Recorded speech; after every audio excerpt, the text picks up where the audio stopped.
I'm so excited to chat about this. Yeah. So everyone who's joining, hey, it's awesome to have you watching us. We are aiming to speak for about 15, 20 minutes, not the massive 2 hour marathon that we did last time. If you are following me but not following Megs, or following Megs and not following me, go on, get over to our pages. We're on Instagram, Facebook, YouTube's. Go on, you know you want to, but don't do it right now because you'll close the live chat. Do it afterwards. Cool. So let's just kick straight off. We are here to talk about upping your game on motorcycles. So getting better, developing your skills, it takes hard work and dedication. It doesn't just come. So we are going to talk today about some of the things that we do and the thought processes that go behind, you know, upping our game on the bikes. And the key thing, I guess, to start with is that it comes down to dedicated practice. Right. And so what we mean when we say dedicated practice is basically narrowing down your weak points and practicing specific skills with the intent of bettering those skills. So rather than just going out for a regular trail ride, you actually go out and focus on one thing and dedicate your time to that one aspect of riding. Which could be anything, right?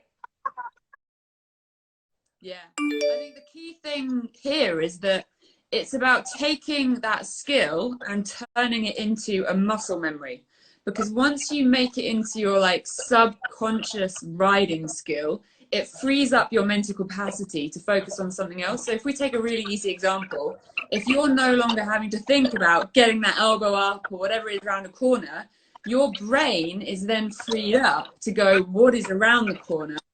What am I dealing with next? Which actually in time will then get you going faster and faster. So it's that getting it so drilled in that you're not even having to think about it. And that's when you start looking at the pros, like doing Dakar and stuff like that, and they can buzz along on a motorbike at, I don't know, 90 miles an hour, sucking up sand dunes whilst reading a paper scroll on their handlebars for navigation.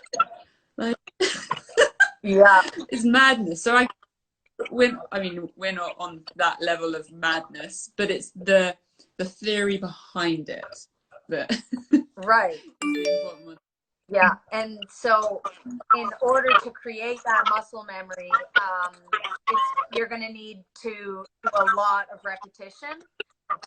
Repetition and practice is the only way to build that muscle memory, to make those things second nature. So that's where our dedicated practice comes in. And it's going to be the difference between leveling up slowly and skyrocketing your skills, right? So have you got some good examples of what these like drills could be? Yeah. Just to give people an idea. Yeah. Okay. So one that a lot of you probably do already is cornering, right? So for me, that was the first time I really started doing dedicated practice was with cornering. So a friend of mine let me know that my cornering was less than amazing, I guess, and that would be a skill that I should work on. So I began to break it down into all different aspects and focus on cornering. You can do that with drills like figure eights. You can build yourself even a circle rut or a circle track. But it's going to come down to drills, something that's super repetitive and you're just going to be doing over and over again. So yeah, cornering is a big one. Balance is another one, right? I'm sure you have a bunch of stuff that you've been working on as well. Yeah, like balancing on the bike. I mean, in lockdown right now, it's perfect as well. I saw you did a trick to start you off with your little blocks on the wheels if you're wanting to start trying to do practicing at home. But even just balancing stationary with the engine off is a massive skill advancement of being able to have that balance and being able to ride through really technical terrain without having to wobble and dab. I guess another one that I've really enjoyed doing, which I'm still massively, all of this is still a massive learning curve for me, but is braking on a really steep downhill. Being able to really control your speed on a terrifying hill and not just, you know, skid out sideways and going round and round and round again. That one's a one I really enjoy. What's your like favorite drill? My favorite drill? Okay, so figure eights are my favorite drill, but for a couple of reasons. So the first reason is because you can use the figure eight drill for working on different skills. So really tight, slow figure eights is great for practicing your balance. And then you can get to the other end of the spectrum and do deep, fast, rutted figure eights to practice your sit down cornering posture, or you can do that fast standing up as well. So you can work on a whole bunch of different skills with the figure eights, and you can pretty much do one anywhere. I'm sure some places you'll get into trouble if you burn in a deep figure eight, but you can get away with it in most places. So that's why that's my favorite drill. How about you? I think it's probably logs. And probably because they still terrify me. I still have this thing where I just think all logs want me dead or on my bum on the ground. And I'm so determined to try and normalize them to the point that it doesn't freak me out when you suddenly get faced with a, you know, a thigh-high log.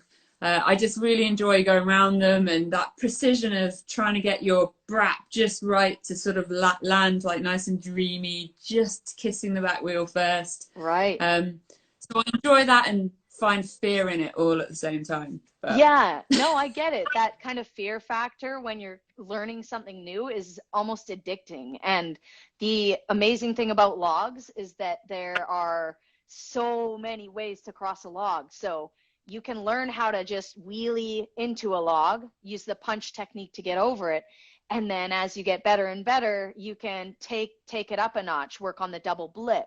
Then you can work on the jab zap, and you can just keep upping the ante, right? So yeah, that's very true. yeah. I've got a lot of logs techniques to learn, like the jab zap, like what? Anyway. Yeah, no, there's lots to learn. So I guess there's kind of like two key areas to where you can like find your riding development, where like this dedicated practice is really going to help. I think the first one is dialing in what you currently do. So that's more about like really honing in what you're currently doing and working out how you can be a better rider, more confident, more controlled, more skillful in what you're doing like right now. Yep. But then I guess you've also got the second area, which would be like the growth of like new terrain, new skills, taking it to the next level. Right. Would you like agree? Because I think there's a massive advantage of, even if you feel like you can do a figure of eight really nicely, you can probably do it better. You can probably improve everything that you're doing on a normal basis. Right. But without actually being able to then hit new, more technical terrain. But then you've got the new skills, which will enable you to take it to the next level as far as what you're riding. Right. So when it comes to the new skills, I find that it'll come about almost naturally. Like you'll be riding tougher and tougher terrain as you start to get better. And then one day you're going to come across an obstacle that is almost going to require you to learn something new, to get better, to be able to do that obstacle smoothly and safely. A great example is with logs, right? So when you're first starting out and you don't know how to wheelie on command safely, you can still bump over small logs. But one day you're going to come up on a larger log, big enough that you actually need to wheelie into it to get over it. And that's where it's like, okay, now I need to get to the next level. I need to learn this skill, the wheelie. Same thing's been happening for me with logs when it comes to super high suspended logs and trying to learn a technique that you basically need to get over obstacles that are really high. And that's the jab zap. And so it comes about naturally on the trail. And then I guess once you realize there's a skill that you can't do that you want to do, I guess that's when you kind of have to get into it and either resort to the YouTube videos, some tutorials, friends who are better at riding and that sort of thing, and get some help. Or if you're like me, you're a hands-on learner, and I almost need to figure it out myself to a point until I'm failing before I start to understand where my faults are. And then it's like, okay, I'm going to reach out to Quinn Wenzel because I can't figure this out. But yeah, the getting the new skills is the hardest part, I would say. Yeah. But I guess the thing that we do the most, or that we work on the most, is going to be the things that we get the best at. So things that you don't enjoy doing, we all have it. Like, I don't know, what's a good example? Something that we don't like doing. It's usually our weak point. That's what we should be focusing on, right? Yeah, I think a lot of people I kind of meet, it will be the slow balance control, clutch control that they all hate wanting to do because it seemed just so basic. Right. You know, of course I had to ride really slowly in a tight circle, but the benefit that gives you in so many applications, I think loads of people, yeah, they just want to skip it and go fast. But and once you actually, sometimes you have to ride slow. Right. And once you actually start trying to do those things, it's kind of like, wow, this is actually a lot harder than you would think. Like, especially the really slow, tight turns and stuff like that. Like, most people can't do that. And if you can do it, your level's above many, right? Yeah, I was trying one. I didn't nail it in the end, but I had a hill recently, and I was trying to do the slow cornering, like really slow, full lock cornering in a snake up this hill. It was really hard because when you're basically having to lean the bike down the hill to turn, to then have to then go back the other way. It was awesome. I look forward to getting out of lockdown and being able to try that again and start honing in a bit. Yeah, that's a good one. So I guess I suppose tried for that me, on a hill. oh, it's good. It's nails. Yeah, I'll talk you through it sometime. But we'll get totally sidetracked if we go into that now. I think for me, like when someone first said about, right, what do you want to focus on? My brain kind of went, I don't know. I just go out and ride. So I think it's probably important that we try and chat about how you actually go identifying, looking at your current riding level, what could be your dedicated practice for what you're currently doing, as in making improvements to yourself. I suppose the obvious first one is trying to find your weakness. Right.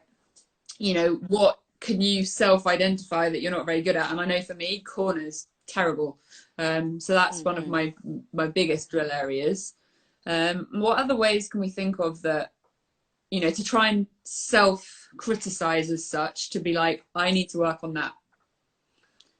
So we already kind of touched on this, but sometimes it's going to be the aspect of riding that you don't enjoy. So there's one. And then I guess another way to kind of find your weaknesses is to, again, ride with people who are above your level, because they can often pick it out really, really easily, where you might not even understand that you're kind of weak in that area.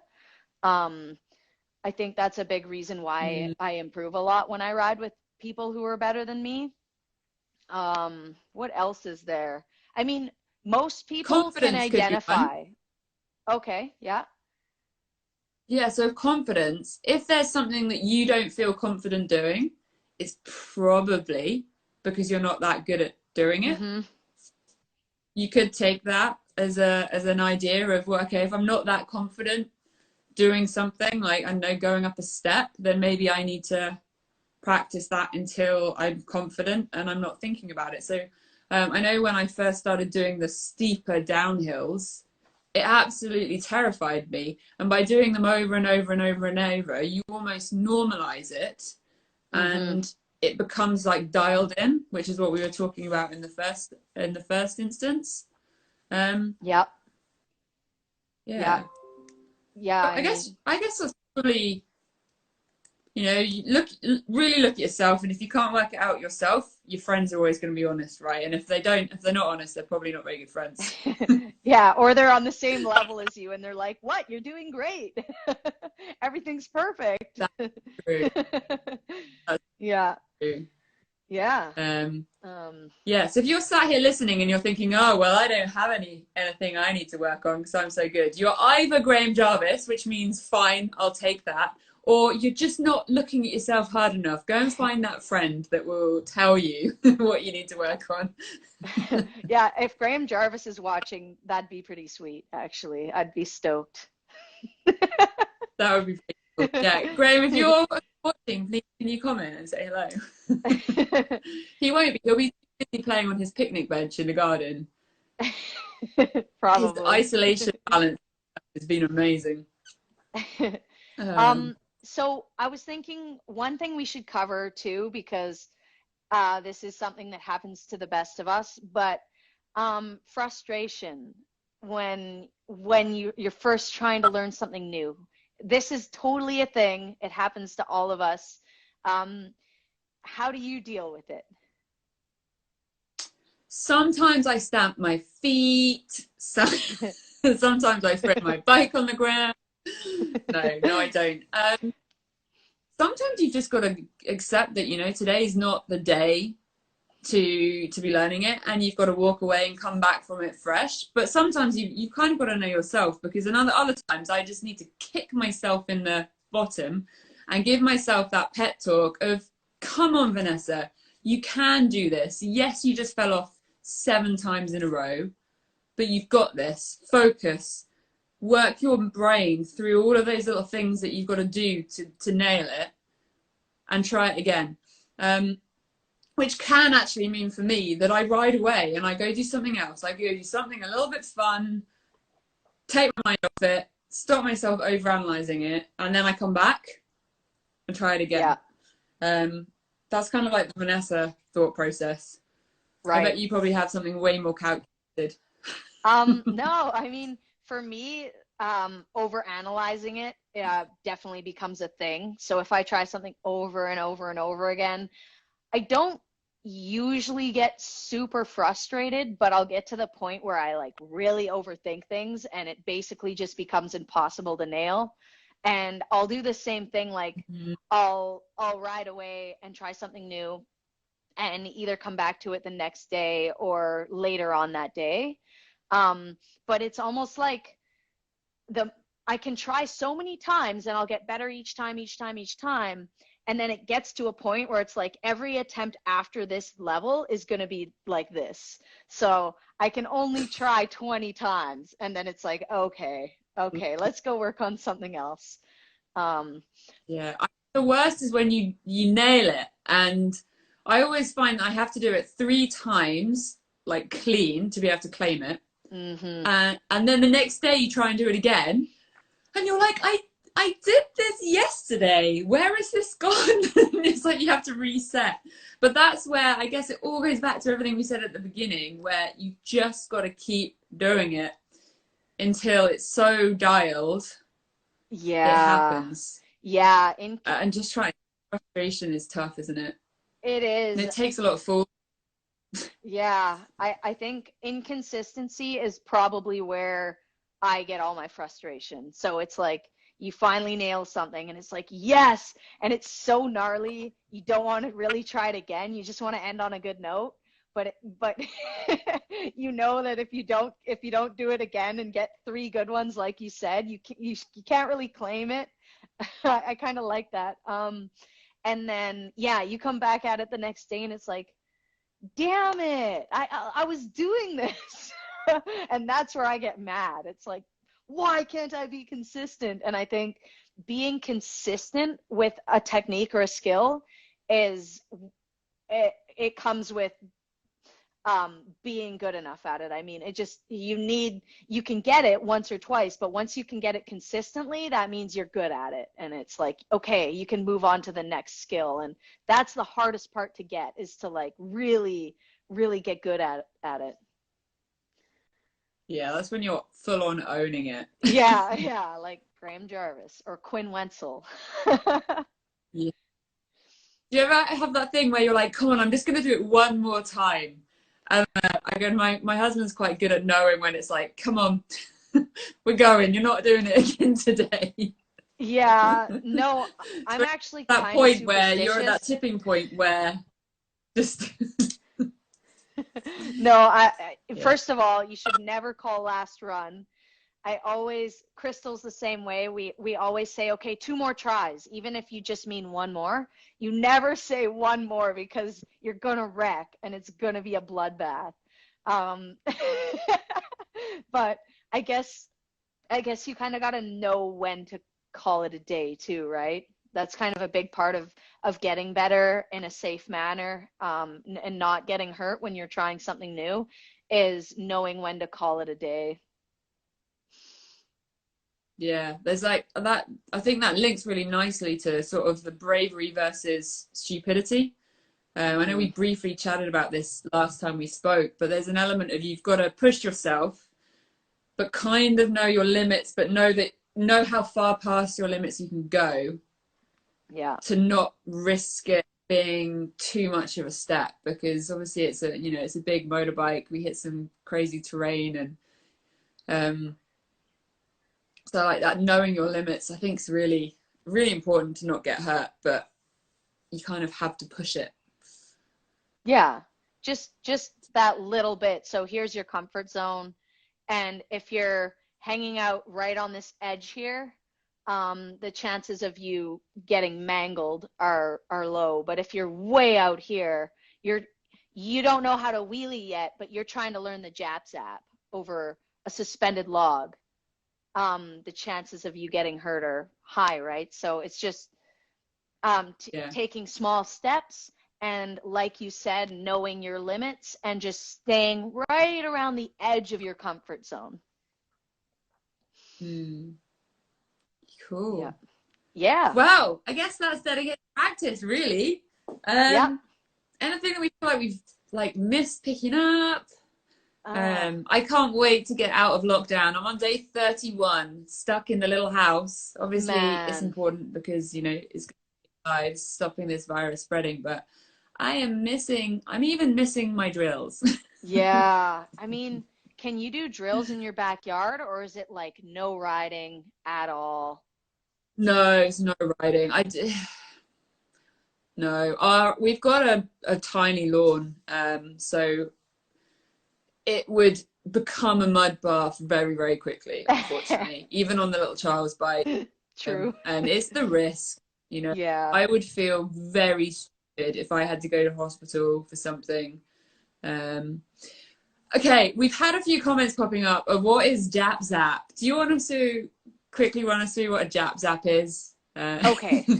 So I am no trials professional, but from what I've been taught, Jap Zap is like the double blip, but it's kind of the next level up. So it's like the double blip, but it has a zap. So that's going to be like a clutch and throttle blip, and that's what's going to allow your back tire to actually hop onto an obstacle. So you're riding up to a log, you're going to wheelie into it, punch it, and then that is the zap, and that's what like launches your back tire up.